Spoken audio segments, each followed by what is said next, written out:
say this might be the best podcast interview that you've ever listened to here on Mastering Social Media for Schools. We've got Erin Montgomery in the house. Erin runs Promote 419 out of Ohio. And this episode is full of real advice of how to cover events in your school. We're talking about a spelling bee. We're talking about like teacher highlights. We're talking about a lot of different like how to take videos and stories and really craft them into those heartwarming, moving, engaging moments on social media. So you are going to love this story. You also are going to love it because Erin was a full-time counselor and in the recent 3, 4 years has transitioned to an outside consultant. So some of you listening may be thinking about starting something out on your own. And I'm going to tell you, Erin and I both who do that for schools are going to give you some inside advice. So I'm really excited to dive into this interview. Before we get started, I just want to remind you that our social media best of awards, the Golden Gribbles, okay, these are the annual awards where you can win a trophy that looks like this if you're watching on YouTube. And I was just at T-Spra and met a couple Golden Gribble Award winners. One said, "Hey, I've got that thumbs up gold trophy on my shelf. And when I'm having a bad day, I look up at it and I smile." And so I want to send one of these to you, okay? But we've got to get your self-nominations in. Let me see what the due date is. Deadline is April 4th, okay? So it's the end of March already. So by April 4th, you have to submit. These are categories like Staff Highlight Award, Instagram Idol Award, Best Student Run Social Media, Trending Vertical Video Award, Power of Social Media Award. And we've got descriptions of what these all mean. We even have one that's called Inclusion Award. Have you ever used social media to celebrate all students? Share that post that showed how well your school includes everyone in your stories. We've even got long form video. So we want your nominations. We are going to share the winners, okay, and really break down why we selected them as winners. So we want to highlight you. And by the way, it's free. You don't have to pay anything to enter. Now, you can only enter in 2 categories, okay? So pick out your 2 best things on social media that have happened in the last 12 months and enter this award. We will give you the link in the show notes, okay? Also, if you're on our newsletter, you've been getting reminders of this. Don't put it off anymore. Get entered. All right, now let's get to today's K-12 PR tip. All right, today's K-12 PR tip is on Instagram Reels. I keep learning new things, and I actually just published this on my page. I'll link to the video walkthrough. But I was at T-Spro with Jennifer Salyards out of Stephenville ISD in Texas, and we were presenting about how with Instagram Reels and the cover image, once you've published it, you can't edit that cover image. And I was wrong. You guys, I always thought that you couldn't edit a caption or a cover image for a reel, but you can, but there's a trick. You can't do it from the Reels tab on your Instagram page. You need to go to the grid view. And in the grid view, if you select that reel and hit the 3 dots up in the upper right-hand corner, there's going to be an option to edit. And it doesn't let you edit the video, but it lets you edit the cover or the caption. Okay? Check this out. If you're confused by me talking about it, get into the show notes and look at that video tip. Okay? Because the cover images matter. The cover image matters more than your reel caption because most people don't read reel captions. Okay? So the cover image that you use on your reel should tell people what they're going to see. Okay. Now, I'm not recommending that you go back in time for 12 months and waste time updating your cover image for every reel that you've ever done. I'm not suggesting that. But if your reel cover accidentally is a blank screen or something else, you now are able to fix that. Okay. So that's today's K-12 PR tip. Give a shout out to Hannah. Hannah is from a school district in Texas that beautifully corrected me after the presentation. I wish you would have called me out, okay? Because I'm always learning. And so I love it. If you can prove me wrong and teach me something new, dude, I'm in. Okay. But that is the tip for today. Now I'm so excited for you to meet Erin Montgomery. Welcome to the podcast, Erin, not Erin, Erin Montgomery. How are you? I'm good. How are you? I'm really good. So excited to be chatting with you today. Erin is out of Ohio, and she runs a company called Promote 419. And we got connected a couple months ago, and I'm like, you need to be on my podcast. So, Erin, why don't you share a little bit of your background and then the work that you're doing now at Promote 419? Okay. I call it Promote 419 just because that's our like area code. But it's funny that a lot of people, if you don't know the area code, you Yeah, digress to 419. yeah. So it's Promote Yeah, 419. okay, and I'm social school for EDU, and Okay. people always screw that up. So Yeah. I am so sorry, but now that we talked about it and I made the mistake, everyone else listening is going to know that it is Promote 419, which has a great ring to it versus Promote 419. So I love it. Well, and that's what like with my logo, I have like the Ohio and Northwest Ohio and Promote 419. And why I chose Promote 419 is I grew up in the 419 area code, went to college there, got a lot of my first jobs. I think I have a background in education. I've been a school counselor, coach, teacher for nearly 20 years. And but beyond that, I've just always loved stories. Like my husband and I have a joke, stories that move me or, resonate with me. I say, oh, it made my nose tingle. I just like, I love that kind of stuff. So I've always had that passion for, being a cheerleader for kids and seeing their growth. And so I don't know. I just started doing this on the side. We actually got the opportunity. Our school district, I was a school counselor there. We got nominated for a National Blue Ribbon School. So we were in DC with my superintendent and my elementary principal, and we were just kind of talking like, we need to promote this. And we're in a rural area. We're not, in a big market. We don't even really have great newspaper coverages because that's changing constantly. So we were like, well, let's up our social media game to let people know that these great things are happening within our school district. So a couple months passed, and then he gave me the opportunity. He's like, all right, let's try this. I was kind of doing it on the part-time basis, but with each year, it just became more and more time consuming. And for me, it just became more of a passion. Like, let's try this. Let's do this. We're forgetting about this. Let's add this into the mix. And they were really supportive. And I don't know. I was coaching at another school district at the time too.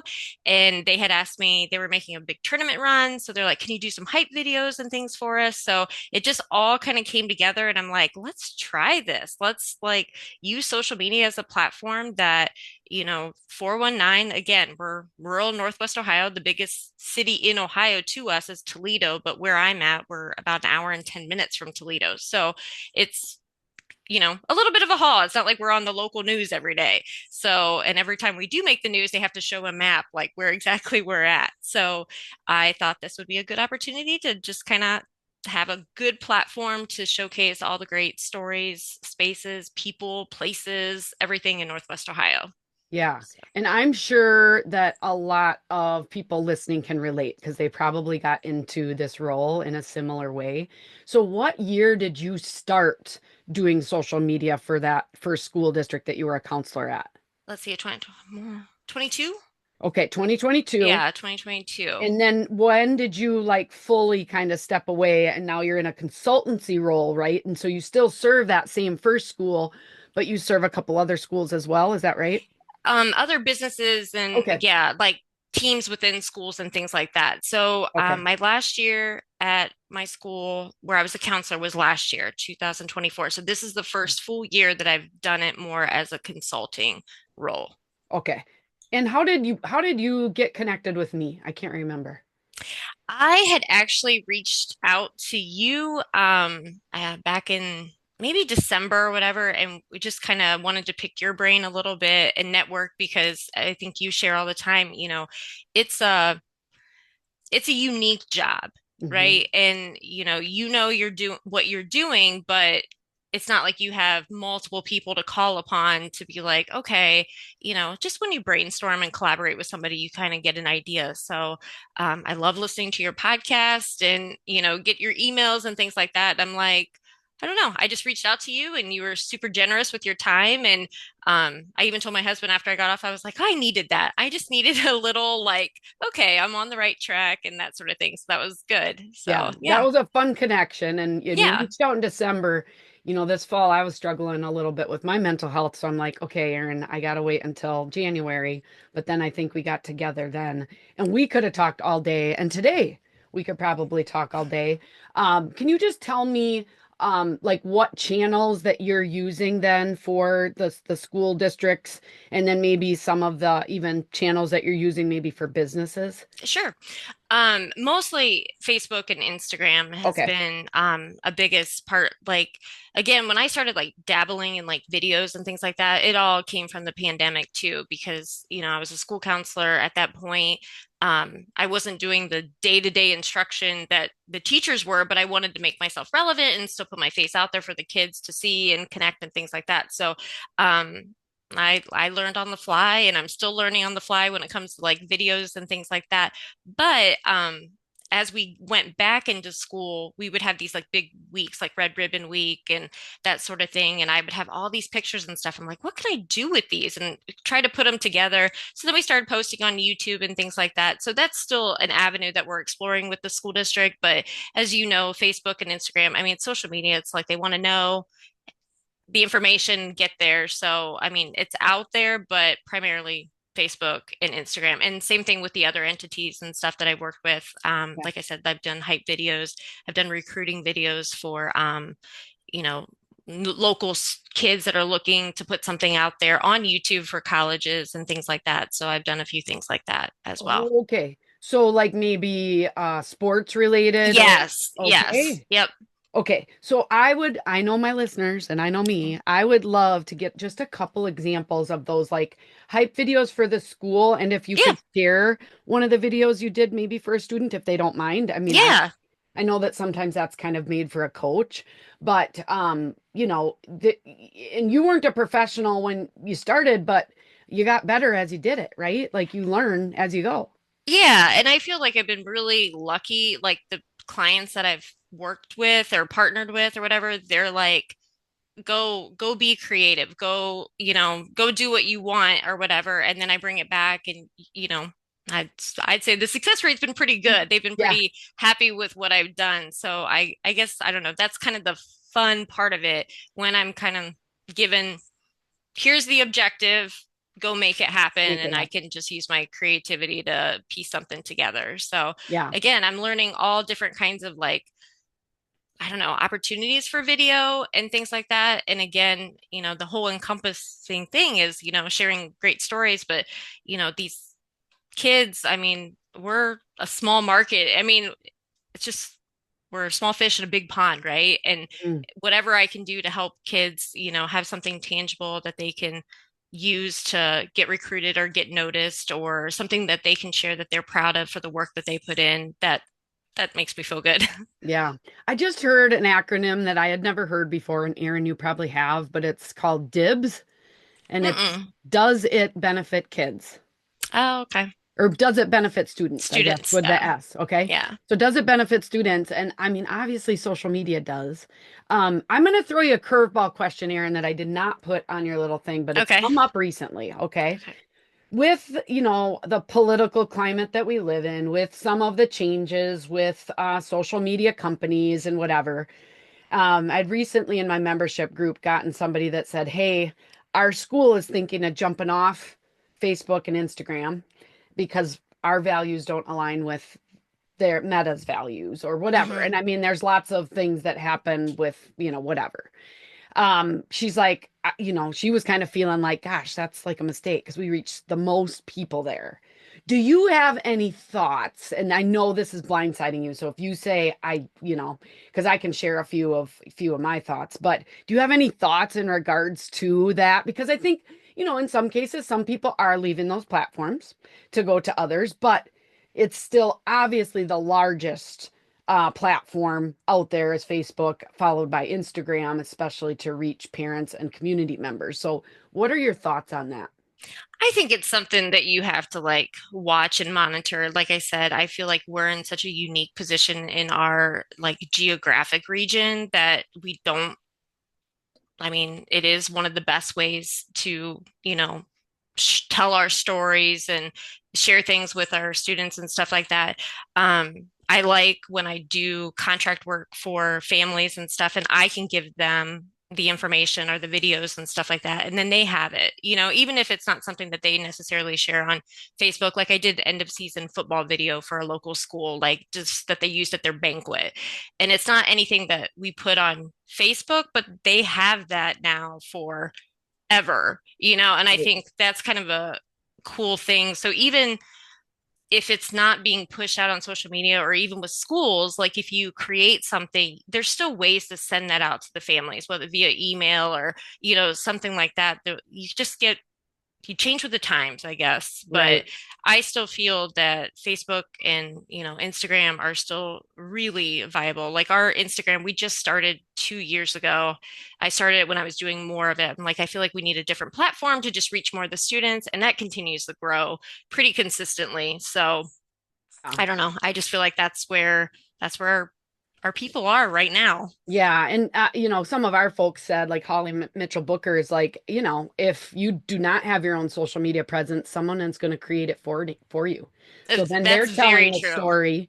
And somebody also said, I'd engage in your head of schools, and discuss why social media presence is important. It's about telling your story that meets our families and our community where they're at. So if they're on there, that's critical. I also said it's going to hurt your ability to connect with your families when decisions like this are made and affect your taking. It just is a political stand. So all of a sudden now, if it's just like, well, we're not going to be on these channels, it could further divide you from half of your families. And also, there is an option to, in some schools have chosen to use like LinkedIn.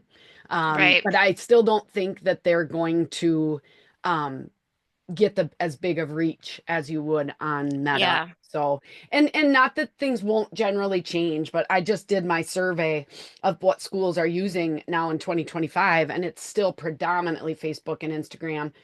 Blue Sky might be 6%, TikTok is like 6%, Snapchat, So it's just important, and that's why you hang out here on this podcast because we're always talking about it, and Yeah. we unfortunately we don't have 24 hours or 25 hours in our day, Erin. And if we did, we probably would be on all the channels, but you just can't do that. Um, how do you encourage staff to send in stories to you? Because now you are not physically at the school all the time. Right. So what's your process for that? Well, I do feel like I had a benefit because I worked in the school, so I knew a lot of the staff members and things like that. But our administrative team has been amazing to work with. I check in with them pretty often. I advocated to be on like their email list, like their distribution list and things like that. So Okay. like all the administrators send out a like weekly what's happening kind of thing. So that's kind of nice that I can kind of check in and say let's cover this, or if I can't be at something, I reach out to that teacher specifically, or coach or advisor or whatever. So it's been a learning process in that regard. I mean, I feel like it's going really well, but there's times where I'm like, you know just that, should I be there more? Do I eat what gets covered and that sort of thing? So Okay. but I think that first year obviously is a you learning curve, I guess, Right. and then go from there. So the way that you're working with your school, you still do have on-site time where you can go and help Yeah, cover things. yeah, yeah. Okay. I mean, again, and that's why I really wanted to focus on this area, Northwest Ohio, so that I can go, because I do think um that's one of the things I've had people tell me, like it was nice, like I covered a spelling bee. It wasn't necessarily something I was planning on covering. Like I knew I'd mention it or, do a post about it or whatever, but I wasn't expecting to be there the whole time. But the middle school principal asked me, he's like, "Hey, can you cover it?" And I said, "Sure." But I'm so glad I did, because I was able to like do some video clips, and I was able to get every single kid like spelling like a letter kind of a thing. And then I got some like still pictures of the two finalists. Like they were so congratulatory to each other that I was able to like capture that. So um I do like being there, but it's kind of nice because like I can make it very targeted. And I'll be honest, like sometimes I'll go to cover an event and I don't know how I want to cover it, or I think I'm going to do this with it, but then end up doing something else. So that's been kind of nice because the way I work, it's like when I cover something, I want to truly articulate what that feeling is at that moment. Yeah. So I try to put that into, and sometimes it's pictures with, you know, words. Maybe it's a reel that kind of tells a story. I don't know. I've kind of dabbled in different things, but that's my overall mission is like, how can I articulate that feeling that the kids were having or the teacher was having or that sort of thing, if that makes sense. It makes perfect sense. And I think every one of my listeners is like, oh my gosh, this is awesome because you don't have to have the perfect plan going in. No, What you stated is you're trying to capture and convey that feeling. And so once you're there and you've got the tool in your hand that you need, do you mainly just use your phone or do you have a really nice camera as well? I have a camera that I invested in just because, like doing the sports stuff or whatever, I knew I needed a little more like zoom action and Yep. that sort of thing. So, but I mean, my phone's still super handy, and that's what the majority when teachers send me stuff, it's through phone. So a combination of the both. But, Okay. um, yeah, it just kind of depends on what I'm walking into. Okay. So tell me about the spelling bee. So, you went in, you were really glad you were able to stay. You had some videos, you had a picture. So, I want to know, and we'll post this link. So, how did you Okay. post that? Was it one post? Was it multiple posts? How did you go about that? And she's looking it up right now, folks, No, so I'm she not. can tell I'm us. I'm Ready? writing myself a note. Oh, okay, okay. So I can send you those links. Yeah. And it's funny because I wouldn't necessarily think that was one of the cool things, but as I go through, because I still have a lot of like photos on my phone and stuff, I'm like, oh, that was a really cool day. So I had taken the video with my phone just because it was all starting, and I don't know, just spelling bees, nervous energy, they're middle school students, that sort of thing. And they started, so I was like, oh, I'll just get them like spelling a couple letters or whatever and make sure I have everybody. And then as it kind of got into the rounds, I just saw more emotion. Like there was a sister duo in different grades that were side by side, and I just saw like some handshake and you just the expressions of middle school students. And so then I took out my camera and I was trying to, kind of be incognito that way so they got it. And I had a really good seat. I was like right in the front. I was one of the first ones there.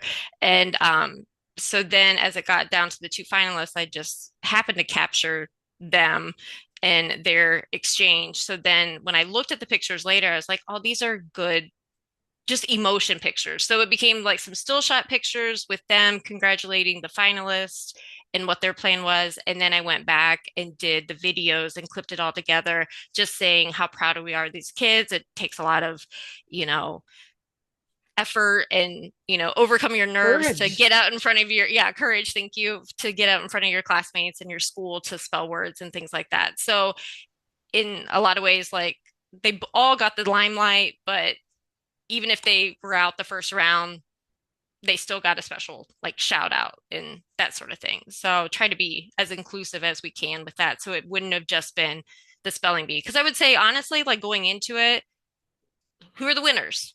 That's what you want to know. But I think, sitting through that, I was able to kind of share more of the story with the kids. Yeah. So you had still shots Hmm. and then you created a video. So were those two different Yeah, posts? two different posts. Okay.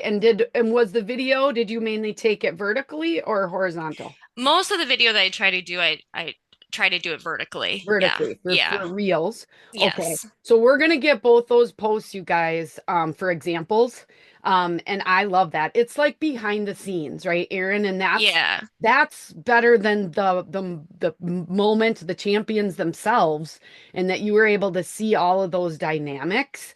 And you wouldn't get that unless you were there. You could ask somebody for pictures and they're only going to capture, but you are a true storyteller, and I know so are my audience listeners. And what a great thing. And this was a non-athletic event, right? Correct. So that was really cool. And I'm sure that those parents and those kids really appreciated that. So the photos, when you posted the still images, did you post those both on Facebook and Instagram? Yes. Okay. Yeah. Yeah. Which is perfect. Same post that you just like scheduled to both Um, Meta, Meta I Business don't Suite. remember if I schedule them to both. Sometimes I will post, and this is I think just me and having the time and the ability to kind of check. Like I will post to Facebook and kind of see how it tracks, Okay. and then go to Instagram or like use different photos for Instagram. Yep. So maybe a similar caption, but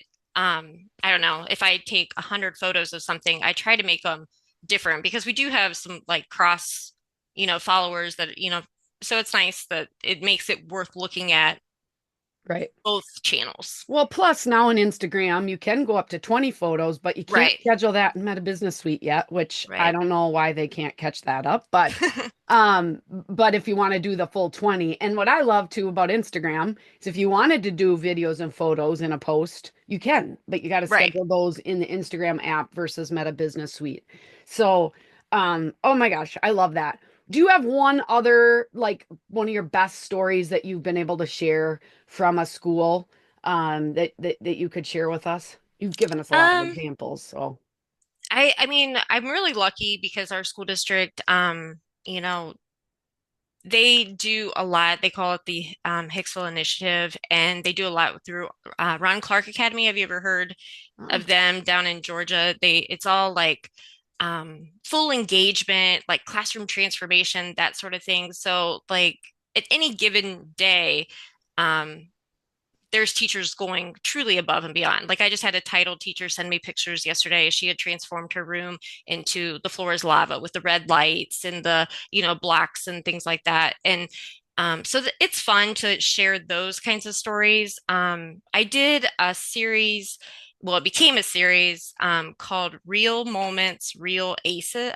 or Real Aces, Real Moments. So like REAL Aces is the school's mascot, and then Real REEL Moments to try to capture.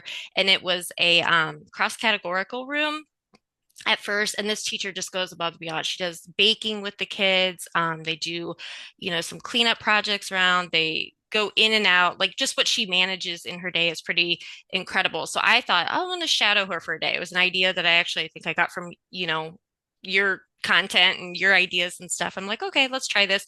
But I had spent maybe 2 hours with them and I had so much stuff.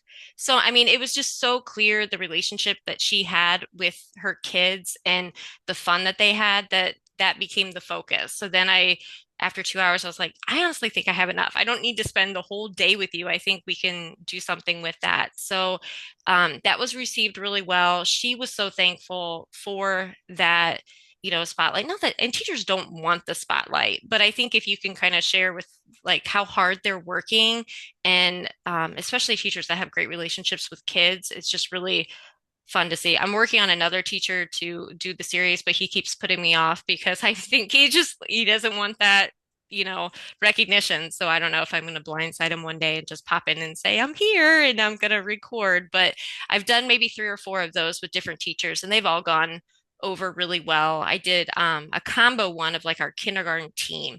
So that one I actually only spent like maybe an hour and a half with, and I popped in like and did 15 minutes with each kindergarten classroom, and that was kind of fun. And then at the end it was their conference time.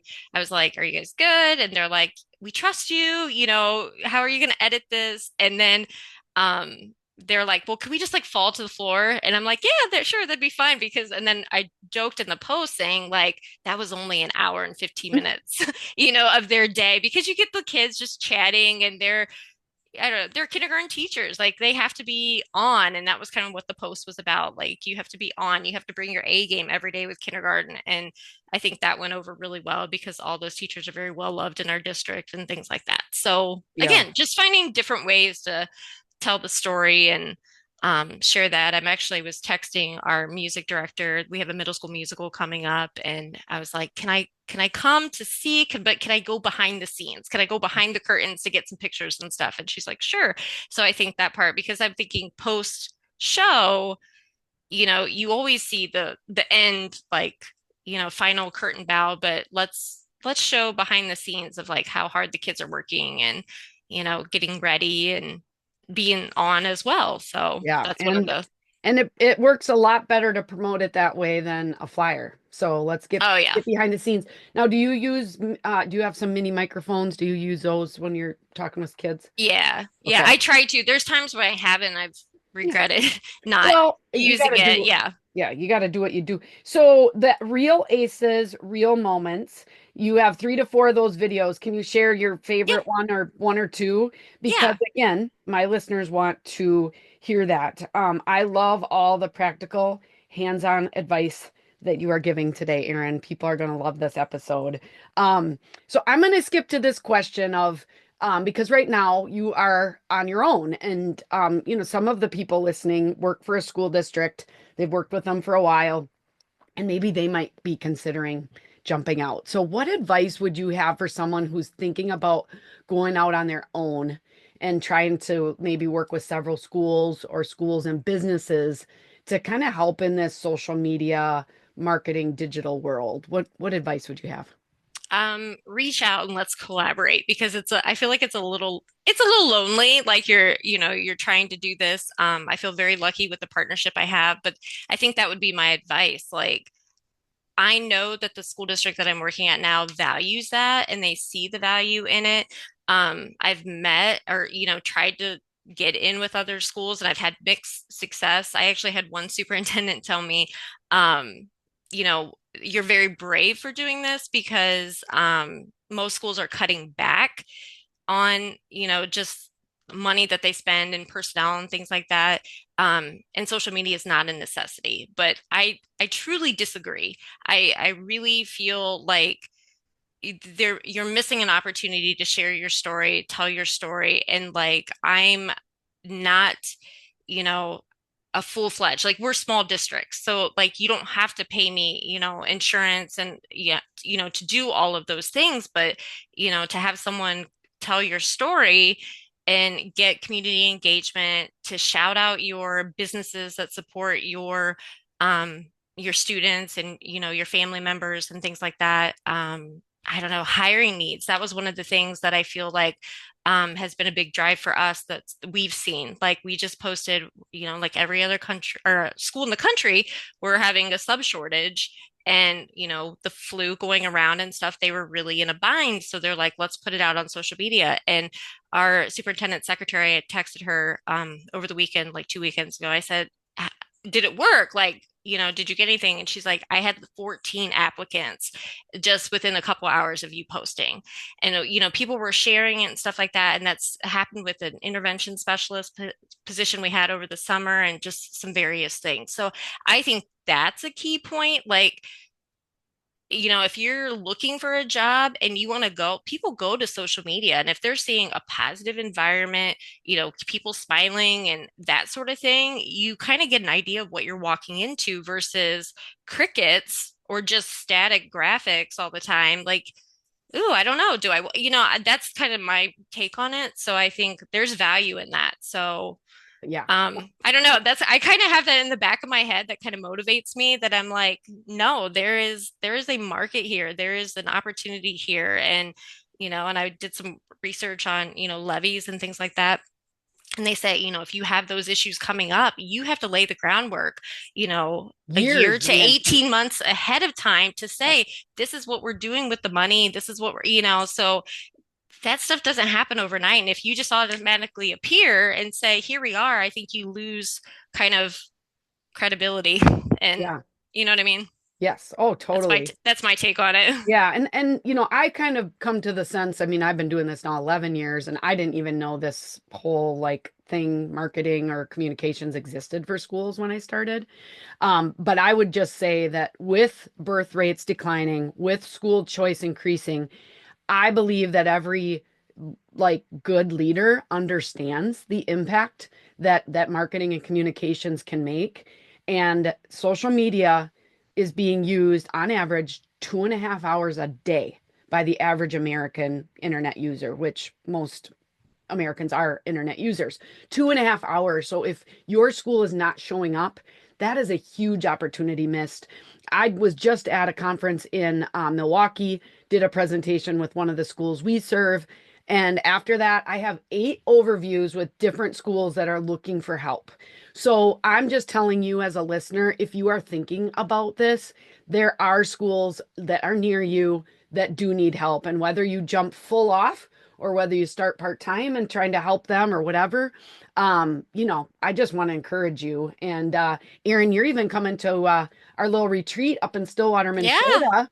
Yes, I'm Um, so excited. yeah, so I just want to remind you guys, if you're listening to this and thinking about this, there's no bigger cheerleader for you and for people like Aaron than me, because I can't, even though I do this work, I can't help everybody. Okay. And so I just want to encourage you that you have some amazing skills. You can make a big difference.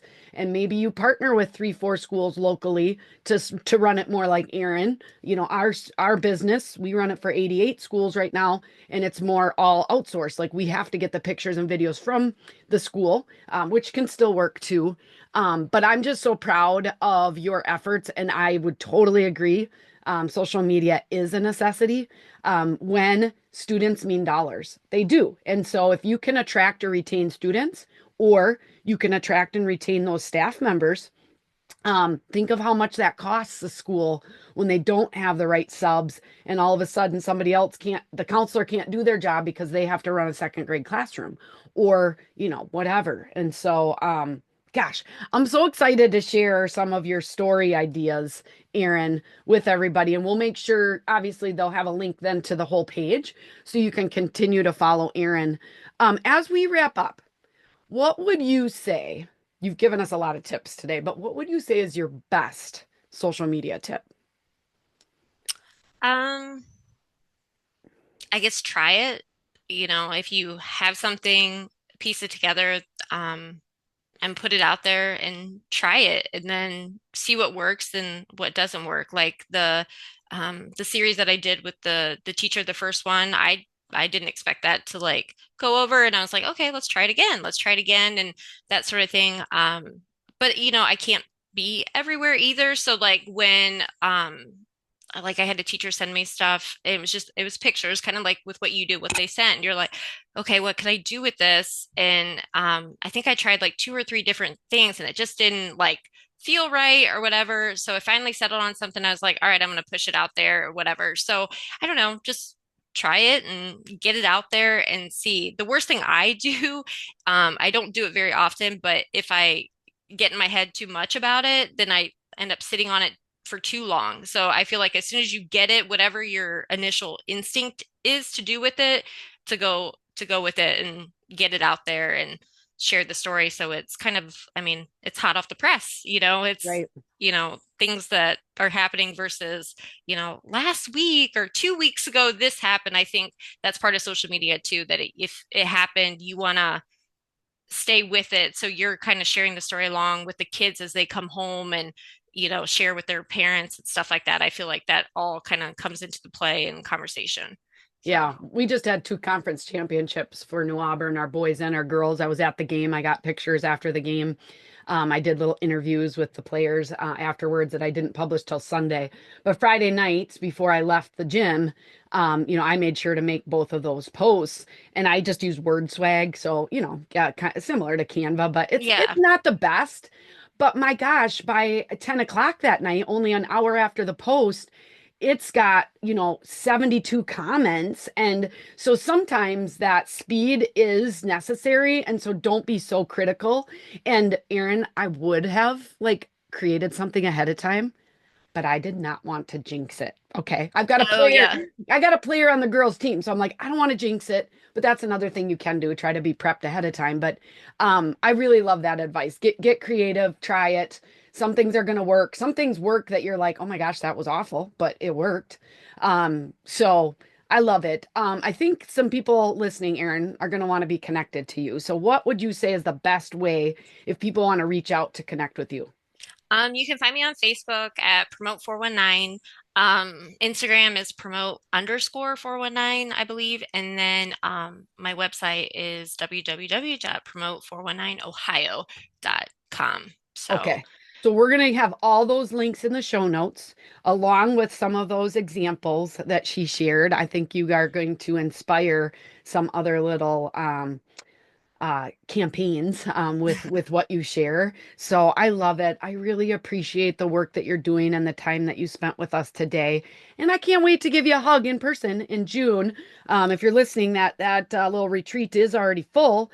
But definitely stay connected here. Keep up the great work, Erin, and you guys will we'll talk to you next time. Bye bye. thank you. Bye.